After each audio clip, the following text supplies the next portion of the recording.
اللہ اکبر لا الہ الا اللہ واللہ اکبر اللہ اکبر وللہ الحمد وَلِتُكْمِلُوا الْعِدَّةَ وَلِتُكَبِّرُوا اللَّهَ عَلَى مَا هَدَاكُمْ وَلَعَلَّكُمْ تَشْكُرُونَ اللہ اکبر لا الہ الا اللہ واللہ اکبر وللہ الحمد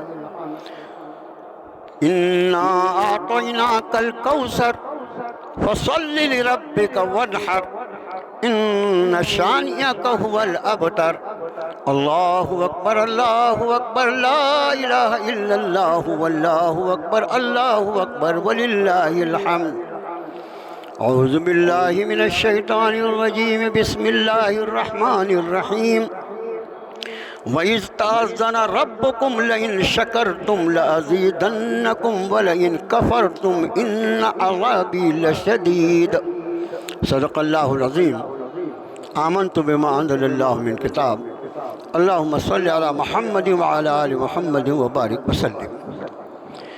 میرے بہت ہی قابل احترام بزرگوں اور دوستوں، آج عید الفطر کے اس بابرکت موقع پر آپ کو دل کی گہرائیوں سے مبارکباد پیش کرتا ہوں، اور اس کے پہلے بھی میں نے کسی موقع پر یہ عرض کیا ہے کہ عید کی مبارکباد جو دی جاتی ہے اس کا ٹیمپریچر ہر آدمی کے لیے الگ الگ ہوتا ہے، اس لیے کہ عید جو ہے وہ رمضان المبارک کا شکرانہ ہے۔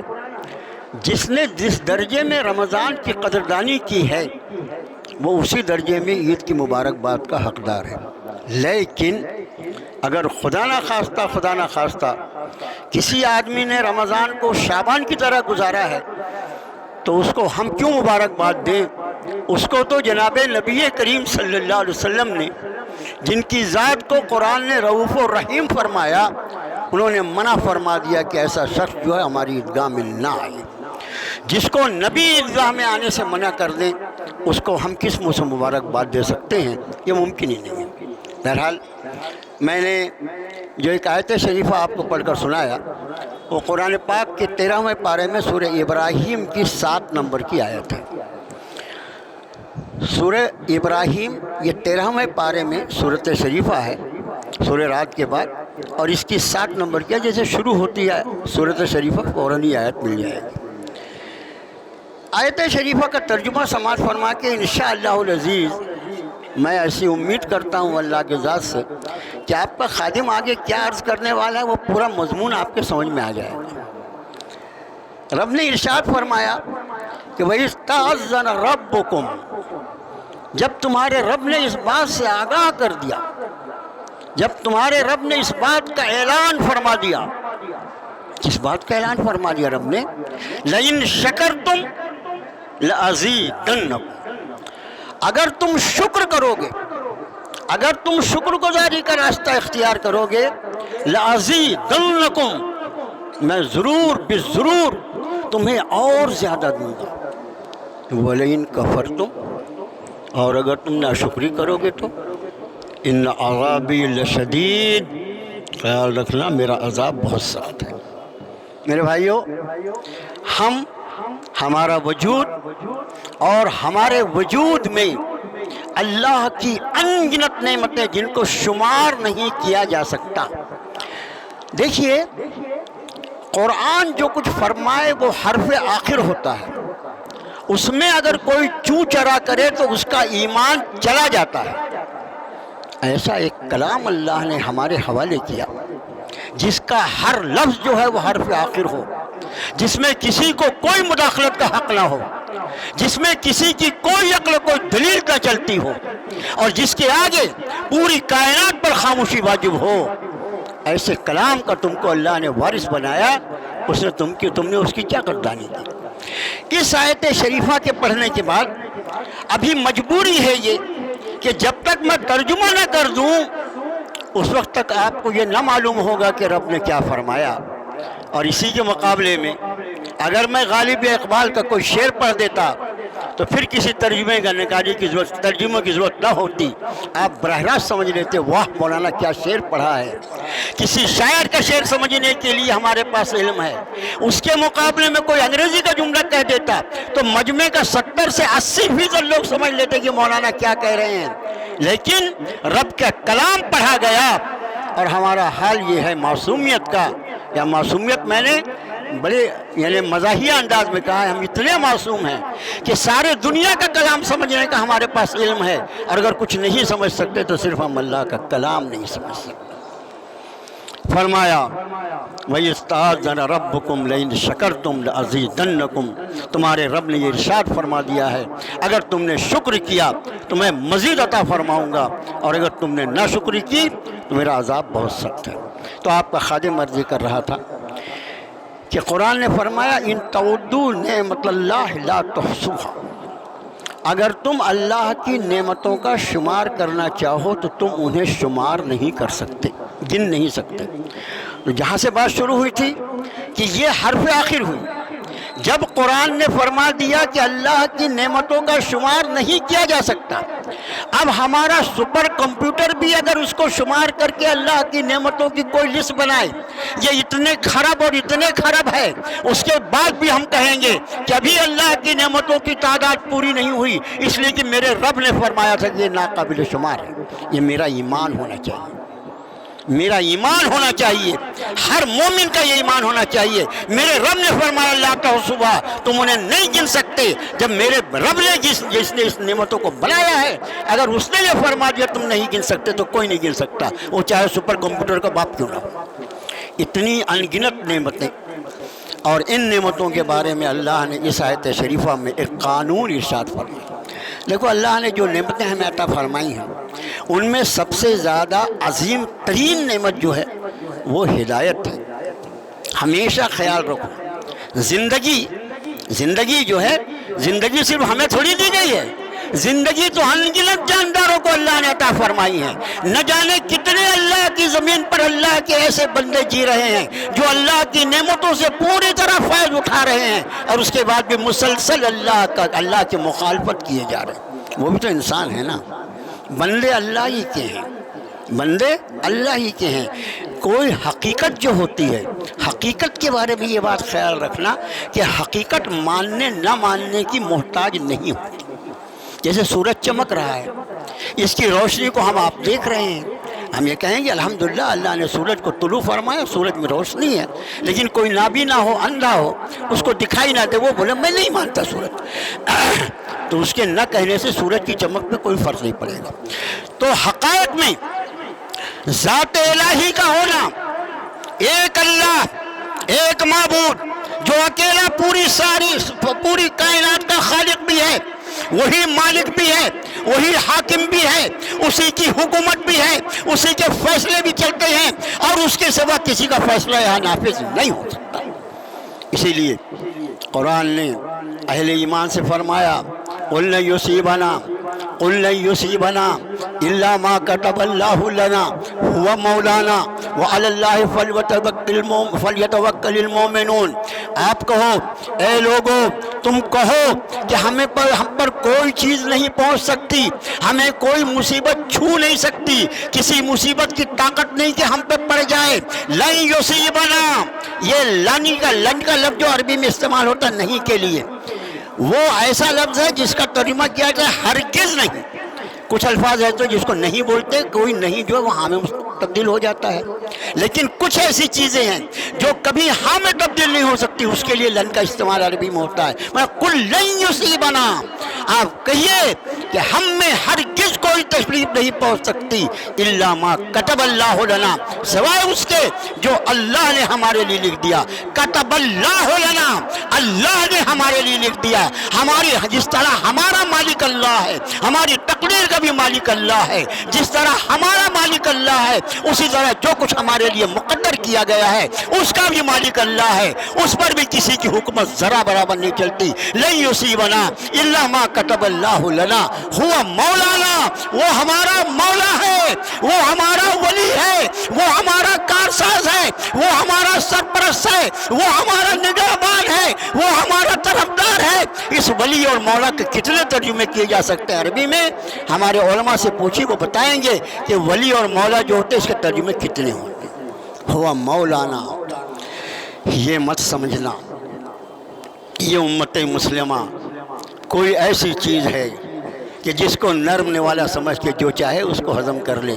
یہ ہوا مولانا، اللہ اس کا ولی ہے، اللہ اس کا کارساز ہے، اللہ اس کا نگہبان ہے، جو قیم السماوات والارض ہے، جو زمین و آسمان کو تھامنے والا ہے، جس نے زمین و آسمان کو بنا کر تھام رکھا ہے، اور جس کے امر سے یہ کھڑے ہوئے ہیں، اور جس کے امر سے ایک دن یہ فنا کی گھاٹ اتر گئے، وہ اللہ اس قوم کا ولی ہے، اس کا مولا ہے۔ اس لیے رب نے فرمایا کہو ایمان والو لن یصیبنا الا ما کتب اللہ لنا، ہاں ہمیں بس وہی پہنچے گا جو ہمارے لیے ہمارے اللہ نے لکھ دیا ہے۔ ہوا مولانا، وہ ہمارا مولا ہے، وہ ہمارا کارساز ہے۔ وعلی اللہ یتوکل، بس ایمان والوں کو چاہیے کہ ایمان والے صرف اللہ پر ہی بھروسہ رکھیں۔ تو میرے بھائیو، اللہ نے جو نعمتیں انسان کو عطا فرمائی ہیں اس میں سب سے بڑی نعمت جو ہے وہ ہے ہدایت۔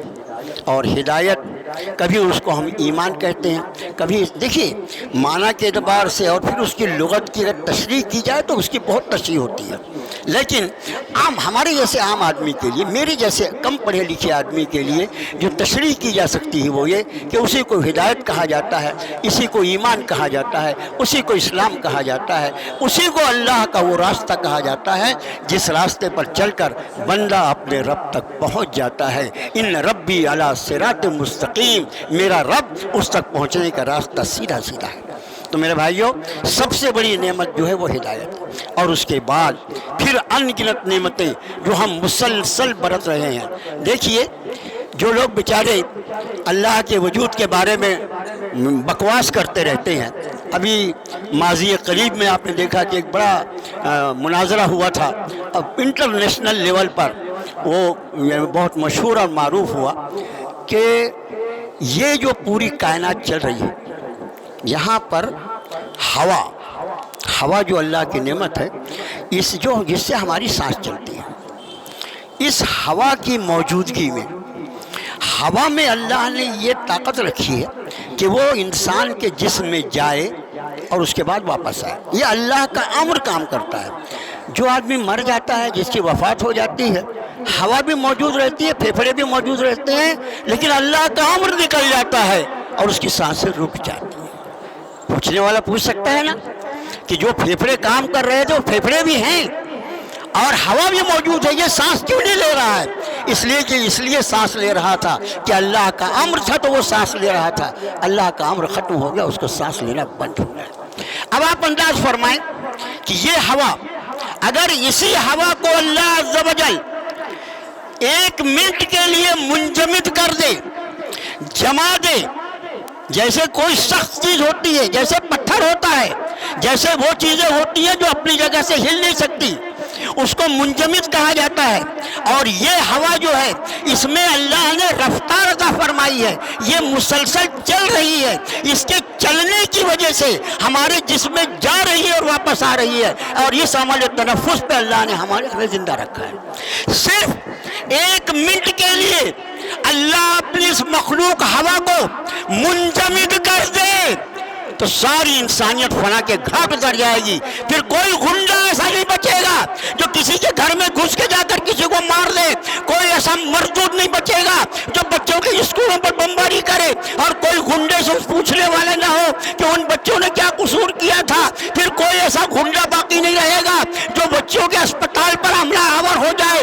اور ایسی نامردی کی جنگیں لڑی جا رہی ہیں، ایسا لگتا ہے مرد نام کا کوئی انسان نہیں رہ گیا، سارے کے سارے نامرد ہیں۔ ارے جنگ اس کو کہا جاتا ہے دونوں ملکوں کی فوجیں آمنے سامنے آئیں اور دیکھیں کس میں کتنی طاقت اور کتنی قوت ہے۔ یہ تمہاری کون سی نامردی ہے کہ تم عوام کو مار رہے ہو، عوام پر تم بمباری کر رہے ہو، اور پوری دنیا خاموش بیٹھی ہوئی ہے، پوری دنیا خاموش بیٹھی ہے۔ یہ اس بات کا تقاضا کرتا ہے کہ یقیناً قیامت کا آنا ضروری ہے۔ اگر قیامت نہ آئے تو ان مظلوموں کا انصاف کب ہوگا اور کہاں ہوگا؟ ان ظالموں کی گردن کون پکڑے گا جن کے سروں پر 2 4 10 نہیں، ہزاروں نہیں لاکھوں انسانوں کا خون جن کے کاندھوں پر ہے؟ ان کی گردنیں کب ناپی جائیں گی؟ یقینی طور پر اس کے لیے قیامت کا آنا ضروری ہے، ورنہ یہ انسان جو اللہ کی سب سے زیادہ قیمتی مخلوق اللہ کی اس کائنات میں ہے، اور اس انسان کے لیے اللہ نے اس پوری کائنات کے نظام کو چلایا ہے، کیا یہ انسان اتنا بے قیمت ہو گیا کہ کوئی بھی اس کی زندگی لے لے؟ تو میرے بھائیو، ہم یہ عرض کر رہے تھے کہ اللہ نے ہمیں جو نعمتیں عطا فرمائی ہیں، ان نعمتوں کے لیے وہ نعمتیں باقی رہیں، جیسے مال اللہ کی ایک نعمت ہے۔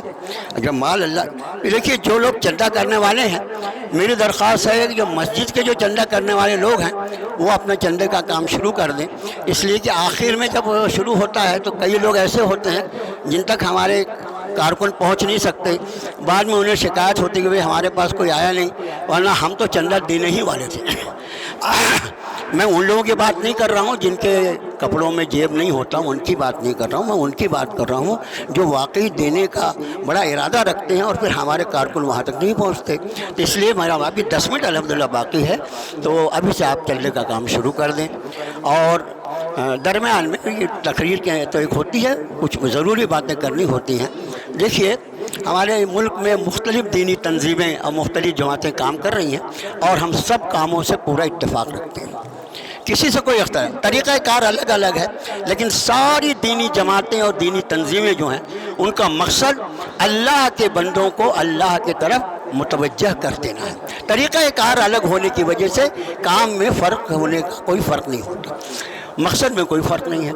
اسی میں سے ایک بڑی جماعت ہے یہاں پر، جمعیت العلماء ہے۔ یہ جمعیت العلماء کے جو مختلف کام ہیں، کہیں کوئی خدا نخواستہ فساد ہو جائے، بارش ہو جائے، طوفان آ جائے، کہیں کوئی ایسی ہو تو بیچارے دوڑ جاتے ہیں، اور بغیر کسی فرق کیے ہوئے کہ بھئی کون ہے سامنے والا، ہندو مسلمان کوئی ہو، سکھ عیسائی، بغیر اس کا فرق کیے ہوئے وہ اس کی مدد کرتے ہیں۔ اسی طرح اس ملک میں جو ان گنت مسلمان اس لیے جیلوں کے پیچھے ہیں کہ وہ مسلمان ہیں، اس لیے ان کو جیل کے پیچھے رکھا گیا کہ وہ مسلمان ہیں، بے قصور ہیں، 12 سال کے بعد ان کے فیصلے ہوتے ہیں اور ان کو بے قصور ثابت کر دیا جاتا ہے۔ میرے بھائیوں، ایسے لوگوں کا کیس لڑنے کا کام جو بہت ہی ذمہ داری کا کام ہے، یہ جمعیت العلماء ہند کرتی ہے۔ تو آج اس ہمارے نماز کا جو انتظام ہے، اس میں وہ لوگ جمعیت العلماء کے لوگ جو ہیں وہ بھی گیٹ کے باہر کھڑے ہوں گے، اور نماز کے بعد میرا آپ سے بہت ہی مؤدبانہ گزارش ہے کہ اس میں آپ لوگ بھرپور تعاون فرمائیں، اس لیے کہ وہ بھی ایک ملی کام ہے جو وہ لوگ کرتے ہیں۔ اب آگے میں آپ سے عرض جو کرنے جا رہا تھا، جو بات یہاں بات رک گئی تھی، وہ یہ وہ حج کیمپ جو ہے وہ کب ہے؟ وہ آپ نے کل اعلان کیا تھا قصاب پور میں 30 تاریخ کا ہے۔ بھئی حج کیمپ کا کاغذ میرے جیب سے گھر میں رہ گیا، قصاب پورے میں جو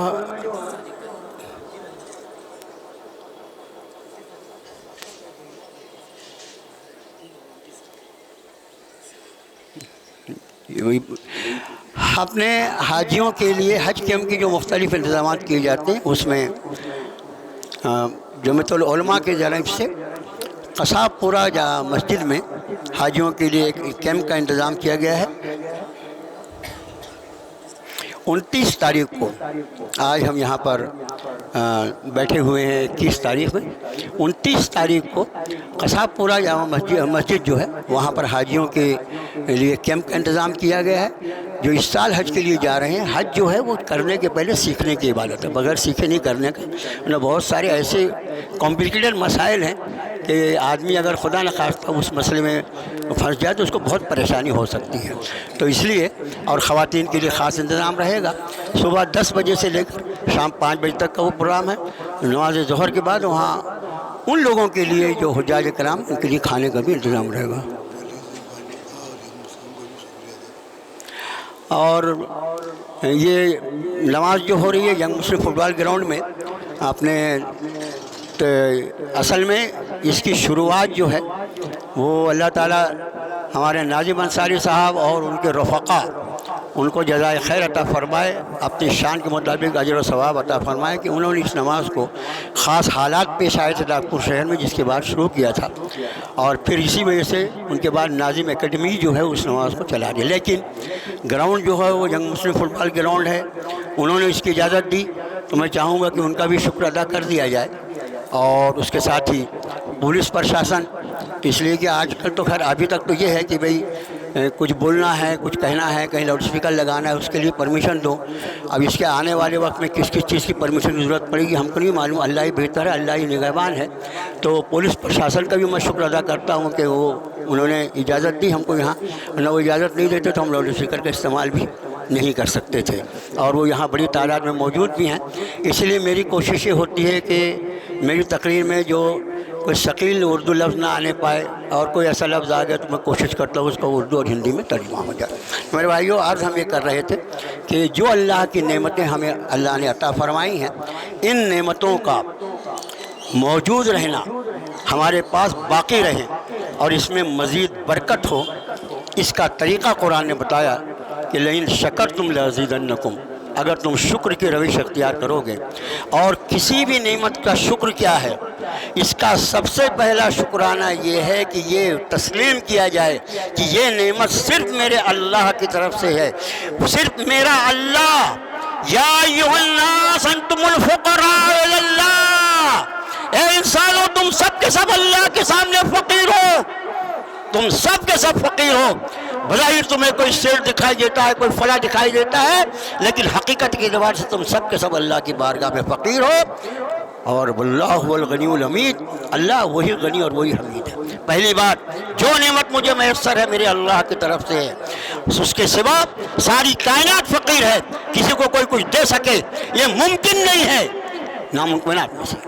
پھر جو نعمت اللہ عطا فرمائی اس کا صحیح استعمال کیا، نعمت کا استعمال کیا غلط سلط، اور اس کے بعد واللہ خیر الرازقین ھذا من فضل ربی، جوئے کے اڈے چلائے، سٹے کے اڈے چلائے، خود بھی برباد ہوا، نسلوں کو برباد کر دیا، گناہ کبیرہ، اور ایسا گناہ جو نسلوں تک باقی رہنے والا ایسا گناہ کیا، اور بلڈنگ بنا کے لکھا ھذا من فضل ربی، اس ھذا من فضل ربی کا بھی حساب دینا پڑے گا، سمجھے آپ؟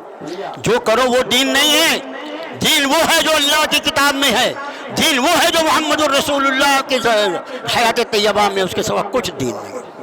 تو کسی بھی نعمت کے باقی رکھنے کا ذریعہ اللہ کی نعمت کا صحیح استعمال، اور اس کے بعد دل سے اس کا شکر ادا کرنا اور اس کا اعتراف کرنا کہ میرے رب، اور پھر لئن شکرتم، اس کا شکر ادا کرتے رہو گے وہ مزید عطا فرمائے، اس کے خزانے میں کوئی کمی نہیں۔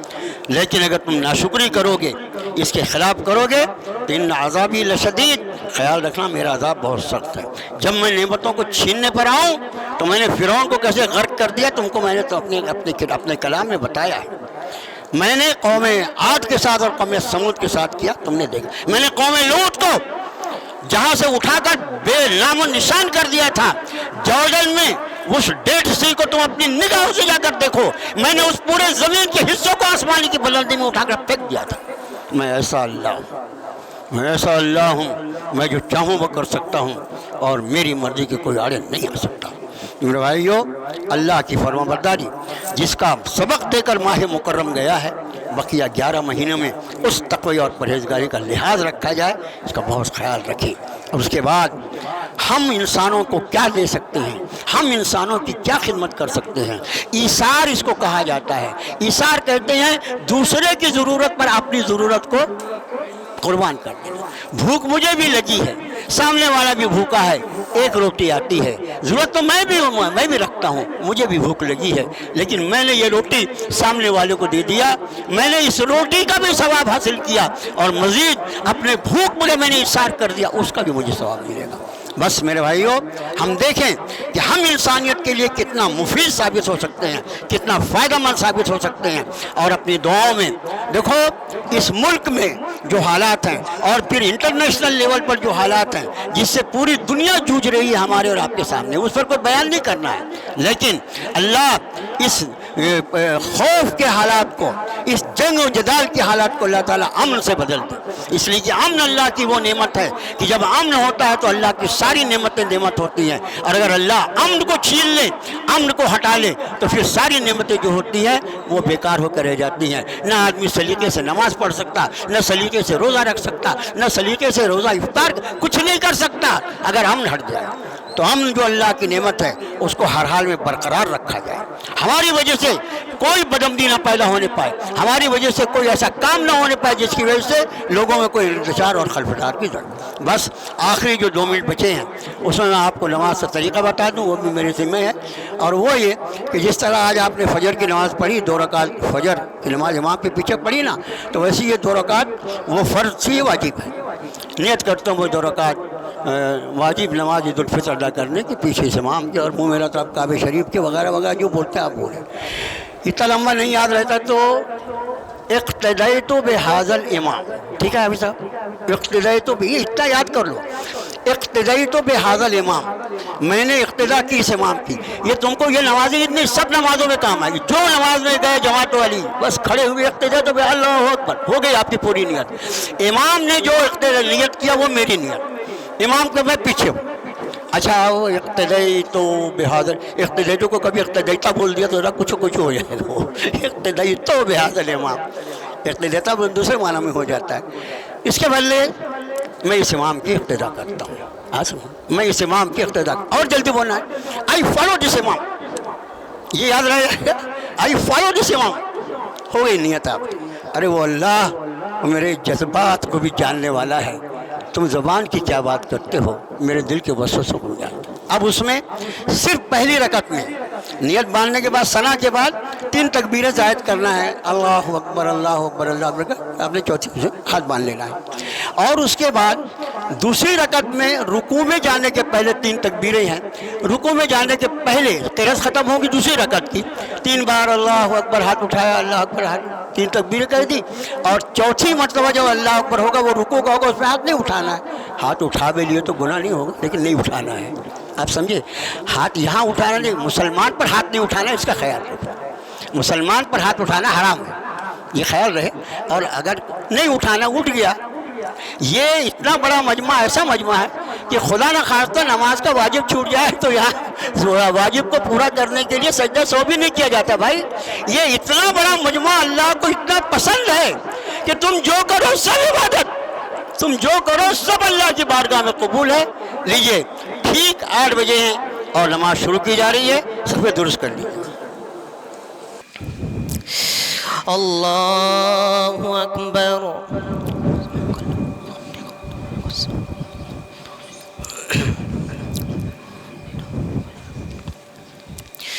اللہ اکبر، اللہ اکبر، اللہ اکبر، الحمد للہ رب العالمین، الرحمن الرحیم، مالک یوم الدین، ایاک نعبد و ایاک نستعین، اہدنا الصراط المستقیم، صراط الذین انعمت علیہم غیر المغضوب علیہم ولا الضالین، والضحى والليل إذا سجى ما ودعك ربك وما قلى، وللآخرة خير لك من الأولى، ولسوف يعطيك ربك فترضى، ألم يجدك يتيما فآوى، ووجدك ضالا فهدى، ووجدك عائلا فأغنى، اليتيم فلا تقهر وأما السائل فلا تنهر وأما بنعمة ربك فحدث. الله أكبر.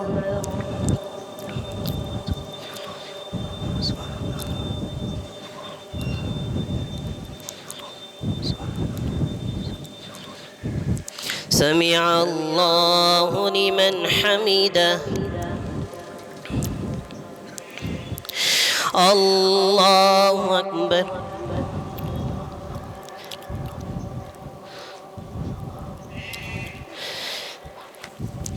الله أكبر. الله أكبر.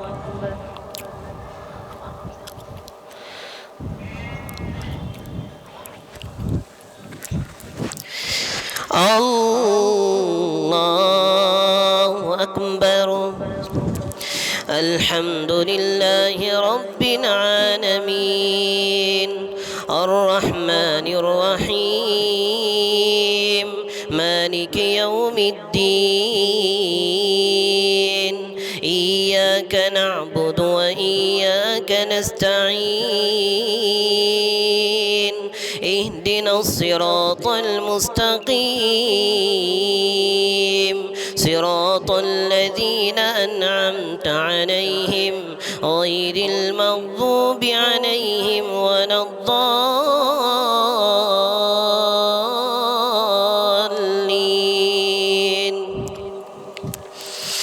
ألم نشرح لك صدرك ووضعنا عنك وزرك الذي أنقض ظهرك ورفعنا لك ذكرك فإن مع العسر يسرا إن مع العسر يسرا فإذا فرغت فانصب وإلى ربك فارغب.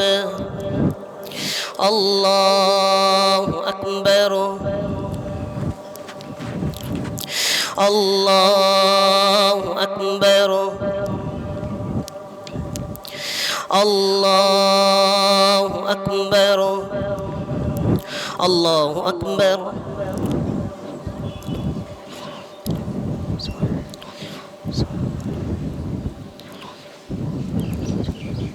سمع الله لمن حمده.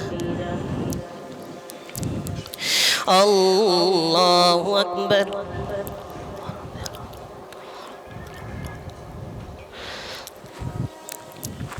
الله أكبر. الله أكبر.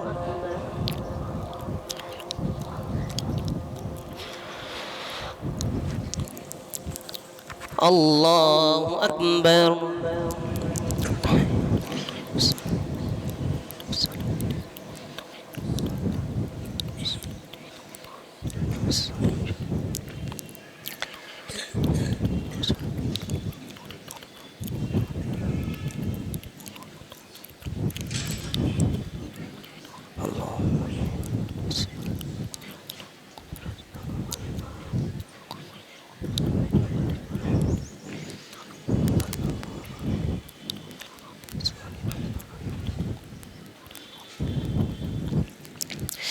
السلام عليكم ورحمة الله. السلام عليكم ورحمة الله. الله أستغفر الله أستغفر الله لا إله إلا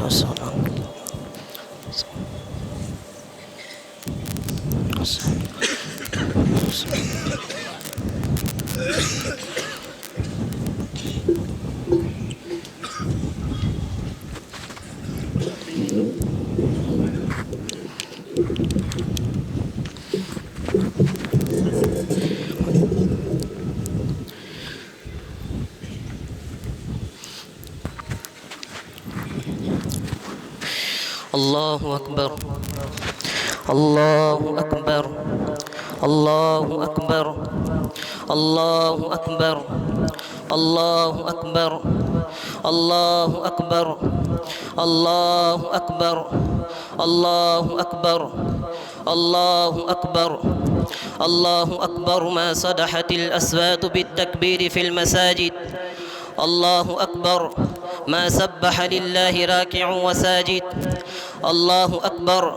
ما استبشر الصائمون لعظيم العجر. الله أكبر. ما طاقت قلوب الصائمين لهذا العيد. الله أكبر. ما قام المتهجدون لله يرجون ليلة القدر. الله أكبر. ما تنفس الصبح بهذا اليوم السعيد. الله أكبر. الله أكبر. لا إله إلا الله والله أكبر.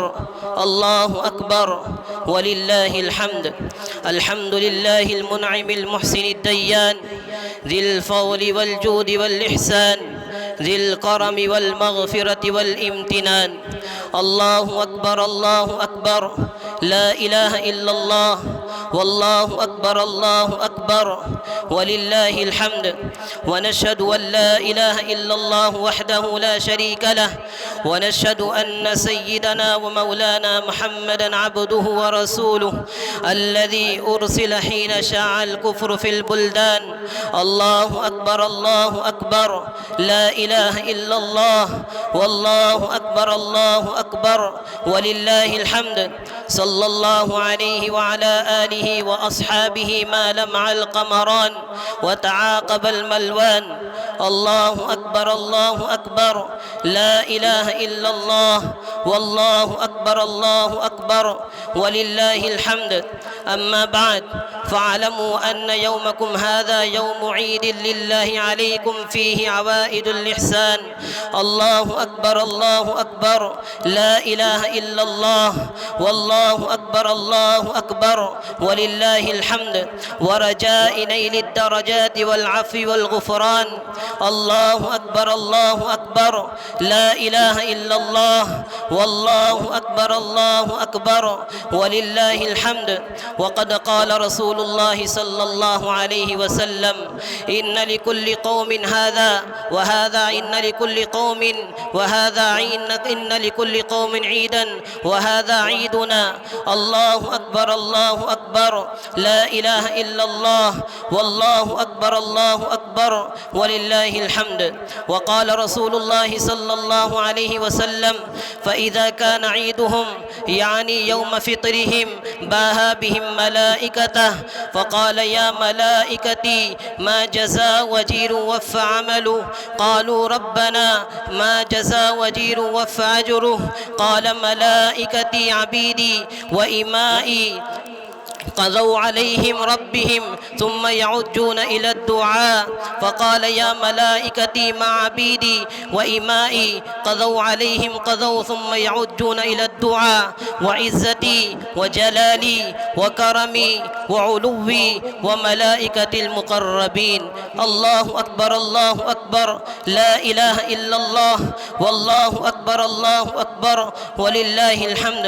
قال فيغفرون مغفورا لهم. الله أكبر. الله أكبر. لا إله إلا الله والله أكبر. الله أكبر ولله الحمد. بارك الله لنا ولكم في القرآن العظيم ونفعنا وإياكم بالآيات والذكر الحكيم. إنه تعالى جواد كريم ملك بر رؤوف رحيم.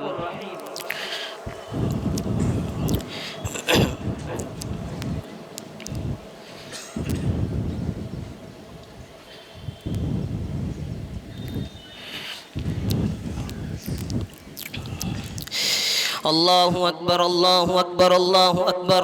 الله أكبر. الله أكبر. الله أكبر. الحمد لله نحمده ونستعينه ونستغفره ونؤمن به ونتوكل عليه ونعوذ بالله من شرور أنفسنا ومن سيئات أعمالنا. من يهده الله فلا مضل له ومن يضلله فلا هادي له. ونشهد أن لا إله إلا الله وحده لا شريك له.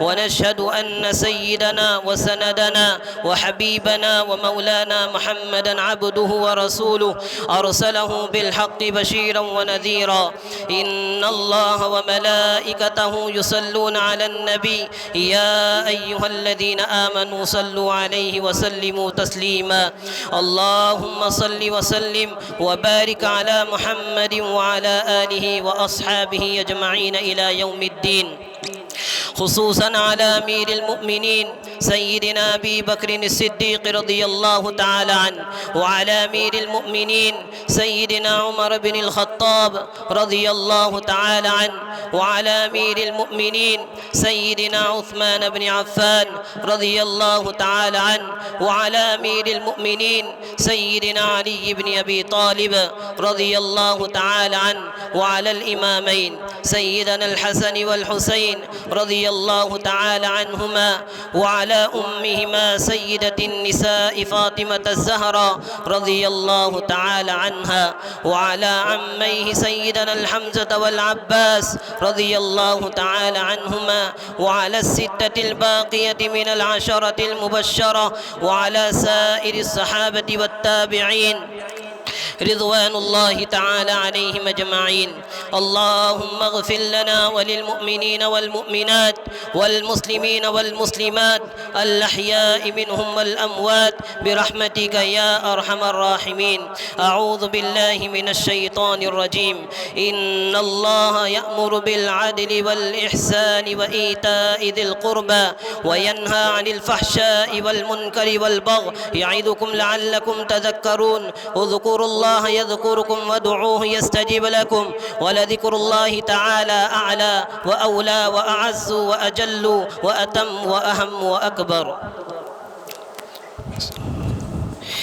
بسم الله الرحمن الرحيم الحمد لله رب العالمين اللهم صل على سيدنا محمد وعلى آل سيدنا محمد وبارك وسلم ربنا آتنا في الدنيا حسنة وفي الآخرة حسنة وقنا عذاب النار ربنا ظلمنا أنفسنا وإن لم تغفر لنا وترحمنا لنكونن من الخاسرين ربنا فاغفر لنا ذنوبنا وكفر عنا سيئاتنا وتوفنا مع الأبرار ربنا وآتنا ما وعدتنا على رسلك ولا تخزنا يوم القيامة إنك لا تخلف الميعاد ربنا اغفر لنا ولوالدينا وللمؤمنين يوم يقوم الحساب رب ارحمهما كما ربيانا صغيرا رب ارحمهما كما ربيانا صغيرا رب ارحمهما كما ربيانا صغيرا مولا کریم گناہوں کو معاف فرمائیے خطاؤں کو معاف فرمائیے لغزشوں کو درگزر فرمائیے مولا کریم ہم سب پر رحم کا کرم کا عافیت کا معاملہ فرمائیے پیارے مولا ہمارے گناہوں کو ہمارے سیئات کو حسنات سے بدل فرمائیے جنت الفردوس میں اعلیٰ مقام نصیب فرمائیے پیارے مولا کلمے والی موت نصیب فرمائیے